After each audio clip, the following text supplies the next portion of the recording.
কেন রে বড়া? তুই আমার রংগুলো কেন ওকে দিলি? লেওরা আমি সকাল থেকে রংগুলো বেঁচে বেঁচে এক সাইডে রেখে গেলাম, আর তুই লেওরা সেই রংগুলো ওকে দিয়ে দিলি? হ্যাঁ আরে বাবা ফুটো, আমিও তো তোমাকে সেই একই রং দিলাম, ওই রংগুলো নিক না। ভোদা বালের কথা নাকি আমার রঙও নিয়ে নেবে? আমার বাড়া ওই রংটাই চাই। নে রে, এ তো মহাজালা। এবার আমি কি করি? লেওরা তুই আমাকে চিনিস না, আজকে যদি আমি আমার এই রংটা না পাই তোর দোকানে গুষ্টি গুদ মেরে দেবো। দেখ চোরের বাচ্চাটা আবার এখানে কখন এলো রে? তাই তো দেখছি গো পল্টুদা, এসে আবার দোকানদারের সাথে ঝগড়াও শুরু করে দিয়েছে। চল তো গিয়ে দেখি কি হলো। কিরে বড়া, তুই এখানে কি গান মারাচ্ছিস? দেখ না বড়া, আমি সকালবেলা এসে কিছু রং এক সাইড করে রেখেছিলাম, আর বলেছিলাম কাউকে বেচবি না, আর এখন এই চোদনা সব রঙের কাছে বেচে দিয়েছে। হ্যাঁ তা কি হয়েছে?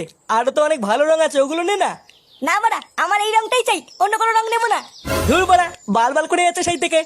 কাকা আমাকে দু প্যাকেট আবির দাও তো, ওলে ওরে গান মারা গিয়ে। দাঁড়াও পল্টু, দিচ্ছি।